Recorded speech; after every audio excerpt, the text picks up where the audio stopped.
आज के इस वीडियो में हम बात करेंगे 6 इंपॉर्टेंट फाइनेंशियल रेशियोज की जो कि हमें किसी भी कंपनी में इन्वेस्ट करने से पहले देखने चाहिए। नमस्कार दोस्तों, मेरा नाम है आकाश और स्वागत है आपका इस चैनल पे। तो किसी भी कंपनी के फाइनेंशियल रेशियोज देखना हमारे लिए बहुत ही इंपॉर्टेंट होता है और उसका रीजन ये है कि फाइनेंशियल रेशियोज देख के हमें पता चलता है कि कंपनी की प्रॉफिटेबिलिटी के बारे में, यानी कि कंपनी कितनी प्रॉफिटेबल है, कंपनी की सॉल्वेंसी के बारे में, यानी कि कंपनी इन फ्यूचर अपने डेब्ट ऑब्लिगेशंस जो है वो पे ऑफ कर पाएगी कि नहीं, और कंपनी की करंट वैल्यूएशंस के बारे में, यानी कि जितने वैल्यूएशन पे कंपनी अभी ट्रेड कर रही है, क्या वो ओवर वैल्यूड है या अंडर वैल्यूड है या फिर वो फेयरली वैल्यूड है। तो चलिए शुरू करते हैं आज का ये वीडियो, जिसमें मैं आपको बताऊंगा 6 इंपॉर्टेंट फाइनेंशियल रेशियोज के बारे में। तो इससे पहले हम वीडियो शुरू करें, अगर आप इस चैनल पे नए हैं और अगर आपने अभी तक चैनल को सब्सक्राइब नहीं किया है तो चैनल को सब्सक्राइब कर दीजिए और बेल आइकन दबाना ना भूलें, ताकि इन फ्यूचर कोई भी आने वाली वीडियो आप मिस ना करें। तो सीधा चलते हैं अपने पहले फाइनेंशियल रेशियो की तरफ, जो कि है रिटर्न ऑन कैपिटल एम्प्लॉयड। तो रिटर्न ऑन कैपिटल एम्प्लॉयड सबसे इंपॉर्टेंट फाइनेंशियल रेशियोज में से एक है, जो कि कंपनी की प्रॉफिटेबिलिटी के बारे में बताता है। इसका फॉर्मूला है कि earning before interest and taxes, यानी कि EBIT upon total capital employed. तो किसी भी बिजनेस को रन करने के लिए कंपनी को कैपिटल चाहिए होती है, और ये कैपिटल बिजनेसेस जनरली 3 सोर्सेज से रेज कर सकते हैं। तो पहला सोर्स होता है इंटरनल एक्यूरल्स, यानी कि रिटेन्ड अर्निंग्स, और जो दूसरा सोर्स होता है वो होता है इक्विटी, यानी कि एक्सटर्नल जो शेयर होल्डर्स हैं उनसे कंपनी फंड्स रेज करके वो एम्प्लॉय कर सकती है बिजनेस में। और तीसरा जो सोर्स है वो होता है डेट, यानी कि कंपनी बैंक से डेट ले सकती है या फिर बॉन्ड्स इशू कर सकती है कैपिटल एम्प्लॉय करने के लिए बिजनेस में। तो इन तीनों सोर्सेज को मिला के हमें पता लगता है कि कंपनी की टोटल कैपिटल एम्प्लॉयड कितनी है। और जो रिटेन्ड अर्निंग्स और इक्विटी होती है उस पर जनरली कंपनी को कोई इंटरेस्ट पेमेंट नहीं करना होता, लेकिन जो डेट होता है उस पर कंपनी को रेगुलर पेमेंट इंटरेस्ट के तौर पे करनी होती है। तो हमें क्या करना है, हमें तीनों को मिला के उनकी जो कॉस्ट है उसको कैलकुलेट करना है कि जितनी भी उनकी एवरेज कॉस्ट है उसको कैलकुलेट करना है। उससे हमें पता चलेगा कि कंपनी की जो कॉस्ट ऑफ कैपिटल है वो कितनी है, और उसके बाद हमें ये देखना है कि इस कैपिटल को एम्प्लॉय करके कंपनी कितने रिटर्न जनरेट कर सकती है। अब सपोज अगर कंपनी की कॉस्ट ऑफ कैपिटल 8% है, तो क्या कंपनी उससे ज्यादा रिटर्न जनरेट कर पा रही है इस कैपिटल को एम्प्लॉय करके कि नहीं। क्योंकि अगर कंपनी इससे ज्यादा रिटर्न नहीं जनरेट कर पा रही, यानी 8% से ऊपर रिटर्न नहीं जनरेट कर पा रही, तो वो अपने शेयर होल्डर्स की वैल्यू को डिस्ट्रॉय करेगी लॉन्ग टर्म में। तो बेहतर यही है कि उन्हीं कंपनीज में इन्वेस्ट करें जिनका रिटर्न ऑन कैपिटल एम्प्लॉयड अच्छा है। और इसका भी ये ध्यान रखें कि कहीं सिर्फ एक ईयर का रिटर्न ऑन कैपिटल एम्प्लॉयड देके किसी कंपनी में इन्वेस्ट ना करें। ये देखें कि पिछले 3 से 5 सालों में कंपनी का जो रिटर्न ऑन कैपिटल एम्प्लॉयड है वो कैसा रहा है, उसका एवरेज निकाल के उसके बेस पे किसी कंपनी में इन्वेस्ट करें। ये जितना हाई होगा उतना अच्छा है बिजनेस के लिए, क्योंकि उसका मतलब ये है कि कंपनी उतना ज़्यादा प्रॉफिट कमा सकती है अपनी कैपिटल से जितना उसका रिटर्न ऑन कैपिटल एम्प्लॉयड ज़्यादा है। तो हमारा दूसरा फाइनेंशियल रेशियो है रिटर्न ऑन इक्विटी। तो रिटर्न ऑन कैपिटल एम्प्लॉयड के साथ साथ रिटर्न ऑन इक्विटी किसी भी कंपनी का बहुत ही अच्छा प्रॉफिटेबिलिटी मेजर है। तो अगर आपने किसी कंपनी का ये देखना है कि कंपनी कितनी प्रॉफिटेबल है, तो ये दोनों रेशियोज बहुत ही इंपॉर्टेंट है। रिटर्न ऑन इक्विटी जो है वो हमें ये बताता है कि कंपनी अपने शेयर होल्डर की इक्विटी पे कितने रिटर्न्स बना रही है। तो इसका जो फॉर्मूला है वो है net income upon share holder equity, और शेयर होल्डर इक्विटी के अंडर रिटेन्ड अर्निंग्स और इक्विटी कैपिटल दोनों आते हैं। ये रेशियो जितना ज्यादा होगा कंपनी के लिए उतना ही अच्छा है। उसका मतलब यह है कि company above average returns generate कर पा रही है अपने शेयर होल्डर की इक्विटी पर। और इसको बेहतर यही है कि पिछले 3 से 5 सालों का रिटर्न ऑन इक्विटी देखें किसी भी कंपनी में इन्वेस्ट करने से पहले, ना कि सिर्फ 1 साल के रिटर्न ऑन इक्विटी पे किसी भी कंपनी में इन्वेस्ट कर दें। और रिटर्न ऑन इक्विटी का कोई ऐसा थ्रेशोल्ड नहीं है कि 14% से ऊपर हो या 15% से ऊपर हो, लेकिन ये आपको फिगर आउट करना है कि अगर एक लेवल पे किसी कंपनी का रिटर्न ऑन इक्विटी है तो क्या वो रीजनेबल है या नहीं।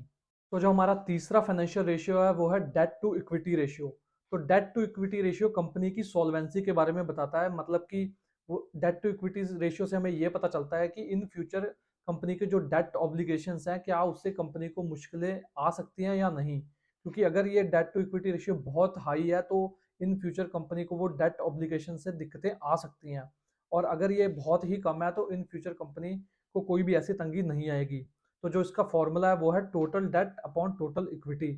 जनरली ये रेशियो 1 से कम या 1 होना चाहिए, वो अच्छा माना जाता है। लेकिन इसमें कुछ एक्सेप्शंस हैं, जैसे कुछ कैपिटल इंटेंसिव कंपनीज होती हैं जिनका जो डेट है वो काफ़ी हाई होता है। कभी कभी तो इन कंपनीज में जो डेट है वो 2 से ऊपर होता है, इक्विटी के डबल से भी ऊपर होता है।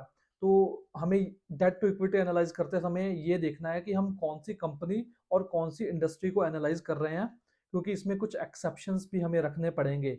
और एक और एक्सेप्शन इसका ये है कि अगर किसी कंपनी ने रिसेंटली डेट लेके एक्सपैंड करने का फैसला किया है, तो उसमें हमें ये देखना है कि कंपनी कहाँ पे इस डेट को डिप्लॉय कर रही है, सॉरी।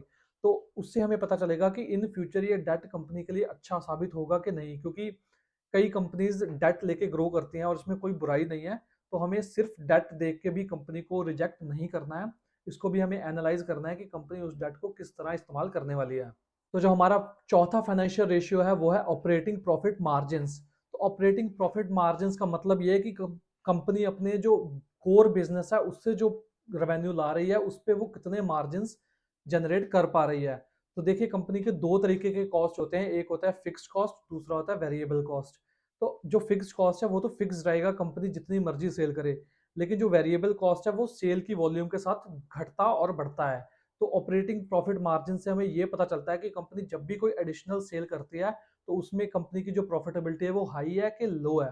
तो अगर ऑपरेटिंग प्रॉफिट मार्जिन कम है तो मतलब जो कंपनी एडिशनल सेल करेगी उस पर भी कंपनी कम ही मार्जिन जनरेट करेगी। और अगर operating profit margin additional sale के साथ बढ़ रहे हैं तो मतलब ये बहुत अच्छा साइन है, यानी कि कंपनी की जो ऑपरेटिंग लेवरेज है वो बहुत अच्छी है, मतलब कंपनी जो वेरिएबल कॉस्ट है उसे बहुत अच्छे से मैनेज कर पा रही है।